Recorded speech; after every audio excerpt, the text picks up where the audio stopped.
everyone! It's me, Angel. Welcome back sa aking YouTube channel. Sa video na ito guys, turuan ko kayo kung paano nga bang mag-check ang ating estimated maternity benefits kay SSS gamit ang kanilang bagong SSS online updates. Pwede nyo tong gawin guys, mapa-laptop man yung gamit nyo, mapa-mobile phone man yung gamit nyo, okay? Para doon sa gagamit ng mobile phone, every time na mag-login kayo guys kay SSS, meron pa akong tutorial video kung ano yung gagawin nyo guys para ma-view nyo lahat, no? Ilalagay ko po ang link ng video na ito sa pinned comment. Check nyo na lang, okay? Okay, so unang gawin natin, punta tayo sa Google, search natin SSS Login, i-click natin tong kanilang portal.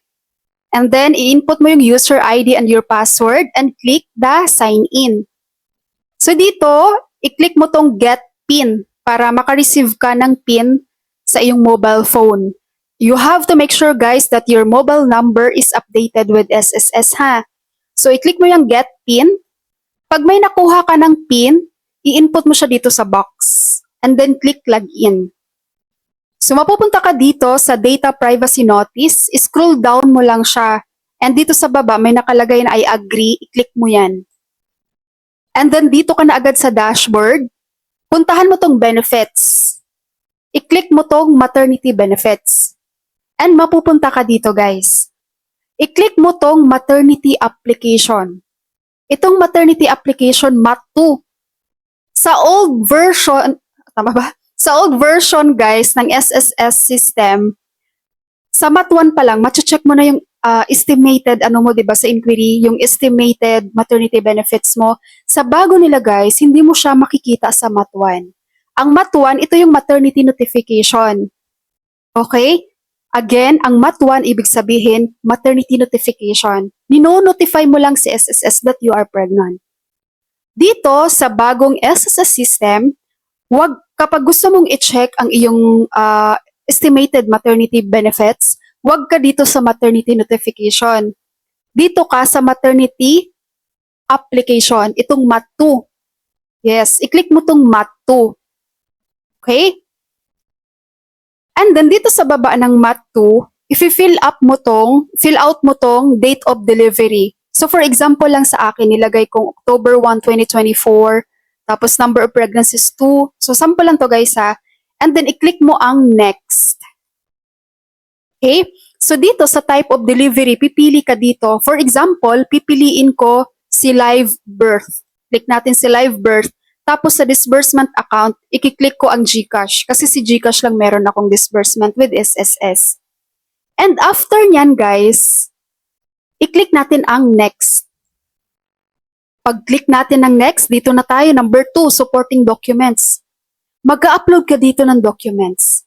Kahit anong documents, guys. Since mag-check lang naman tayo ng ating estimated maternity benefits, kahit anong documents i-upload natin. Okay?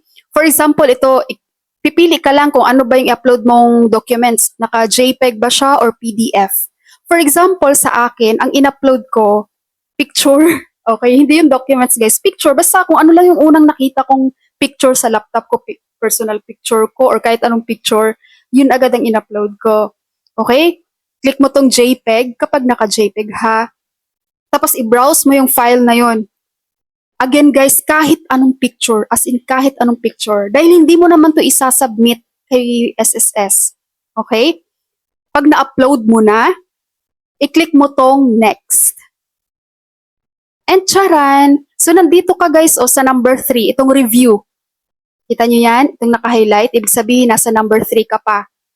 So, makikita mo dito ang estimated amount of your maternity benefits. Ayan. Example lang yan. Okay, so ganun lang siya guys. Ngayon, pag nakita mo na yan guys, nakita mo na yung estimated amount mo, dito sa baba, may nakita kang ito, diba, certification, itong box na I certify. Huwag mong i-click yan. Dahil hindi naman tayo magsasubmit ng maternity application. Nag-check lang naman tayo ng ating estimated maternity benefits. Huwag mong i-check to at huwag mong i-next. Malinaw ha? Huwag mong i-check at huwag mong i-next. Dahil kapag i-next mo na yan guys, mapupunta ka na dito sa number 4, completed. Ibig sabihin na submit mo kay SSS, lagot ka. Okay? So once na nandito ka na sa number 3 sa review at nakita mo ng iyong estimated amount of benefits, maternity benefits, okay na yan. Huwag mo nang i-proceed. Okay? Pwede mo nang i-X, pwede ka nang mag-back, pwede ka nang pumunta sa ibang sa dashboard ba or sa ibang magkiklik ka ng ibang dito, button sa iyong SSS online. Okay? Basta wag mo nang i-check tong I certify at wag mong i-next. Okay? Dahil ang goal lang naman natin dito, makita natin ang ating estimated amount of maternity benefits. Nagets, mga palaloves? So, ganun lang siya ka-simple guys ha.